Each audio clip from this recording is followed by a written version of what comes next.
Oliver the officer from Ohio. I like your uniform, Dad. Are you going out? Thank you, son. Yes, my shift starts soon, so I must leave. Can I come with you, Dad? Please? Sure, son. I have to ask the on-duty sergeant first, then we can go. Oliver's dad calls the on-duty sergeant and gets approval for Oliver's ride along. Oliver's dad calls in 10 to 41. So exciting, Dad. Your car has many buttons, radios, and a computer. Yep, the buttons are to control the siren and lights. The radio is for communication with dispatch and with other officers.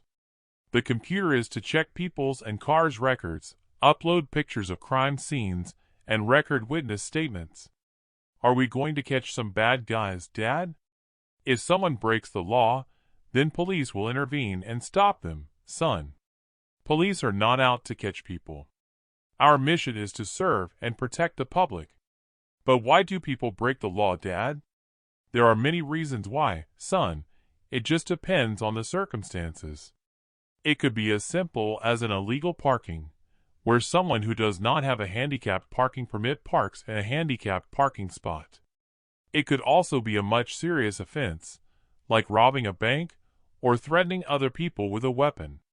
In the parking example, some might not be paying enough attention, or are in a hurry, and could not find a close parking spot, so they park illegally thinking it is okay for a short while, which is not.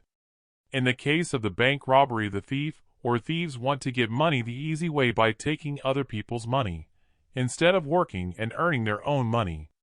If people know right from wrong, why would they do the wrong thing, Dad? Because people are not perfect, son. Humans make mistakes all the time. Some are simple, like spilling a glass of water, and others are very serious when they hurt themselves or others.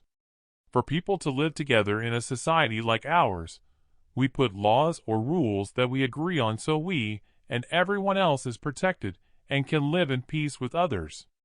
If someone breaks these rules or laws, they are stopped. It is my job as a police officer to stop them. Let's park here by the side of the road and check the speed of the vehicles passing by. This is a school zone, so they should not be going faster than 25 miles per hour. Are you going to use the radar gun, Dad? Yes, son. You will see how fast each car is going. Many are driving the speed limit. Few will exceed that by a little or a lot. This car is going 50 miles per hour, way over the limit. We have to stop them. Oliver's dad stopped the speeding car and issued the driver a speeding ticket. Why was the driver speeding, Dad? He was going to work. On a non-school day, the speed limit here is 45 miles per hour. However, on school days, it is only 25 miles per hour. The driver was distracted and did not pay attention to the speed limit.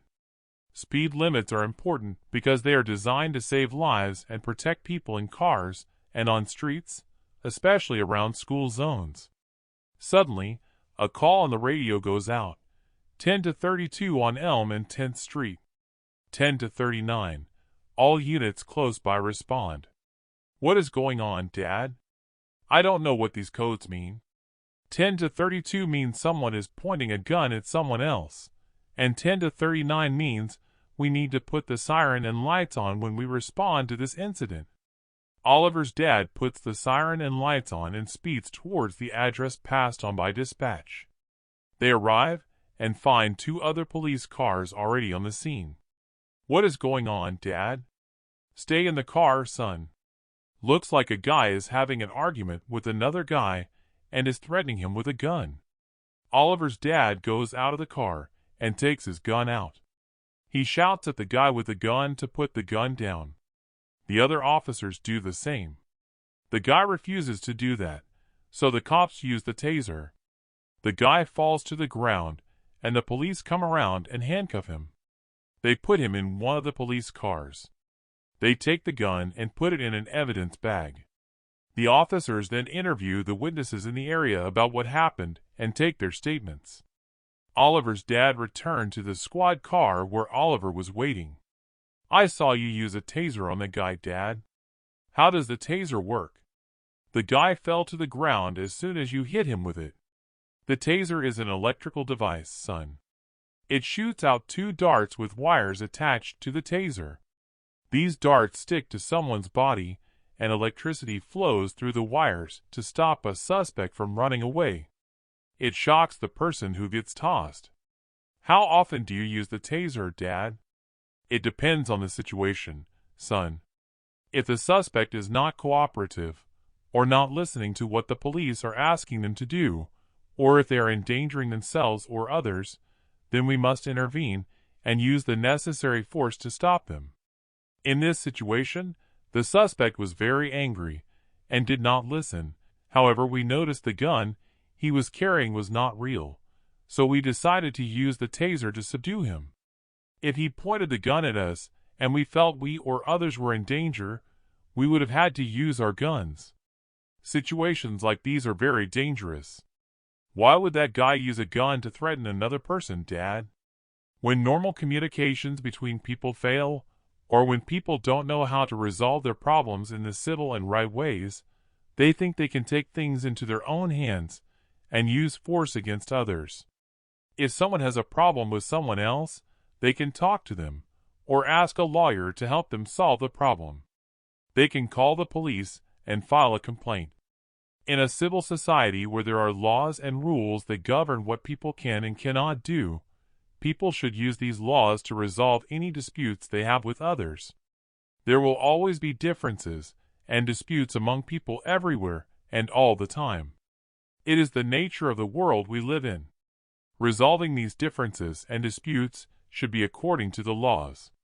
Our job as police officers is to enforce these laws and make sure they are applied to everyone equally and fairly. But don't people know that, Dad? Why did that guy behave that way if he knows the police will help him? I am not sure what the details are in this case, son. There will be an investigation, and we will find out. What is an investigation, Dad? An investigation is searching for evidence at a crime scene. This evidence could be a shirt, a shoe, a toothbrush, or anything the officer thinks will help solve a case. It could be interviews and witness statements from people who saw or heard something related to the investigation. It's like if your bike gets stolen, and we try to find out who took it. We can ask the neighbors if they saw someone take it, or we can look at security camera videos, or look around where the bike was seen last time to check if the thief left something that might tell us who that person is. Very interesting, Dad. What is the most difficult thing about your job? Scenes like these, son. Sometimes I see things much worse that are difficult to describe. I have to keep my composure, keep my emotions in check, and handle the situation with professionalism. I cannot react like a normal human reacts whenever I want. Also, sometimes in some situations innocent people get hurt. I don't like that when it happens. Enforcing laws is very difficult, son. Are there rules in your school that someone does not follow? Yeah, Dad. When we go to lunch, we are supposed to stand in line. Sometimes someone does not listen and want to cut in line. They say they are hungry and cannot wait. They don't like it when we tell the teacher, but they must follow the rules like everyone else. That is what law enforcement is all about, son. Rules that everyone must follow. There should be someone who enforces those rules. In your case, it is your teachers at school. You don't like it when someone cuts in line because it is not fair, and we go to the law enforcer for help. Same thing in the community. When a law is broken, police intervene and stop that from happening. Where are we going to go next, Dad? I think I am going to call 10 to 42, son. Let's go home. We had enough for today. That evening Oliver had a dream. Next morning, he woke his dad up to tell him what he saw. Dad, I had a dream last night. Good morning, son. What did you see? I become a police officer just like you, Dad. I drove a car that looks like yours too. There was a speeding car that would not stop at the red light, so I followed the driver and stopped him. He did not resist and was following instructions, so I gave him a warning. It is nice you had a peaceful interaction with people, son. I hope you become a police officer one day. I hope so too, Dad, can't wait.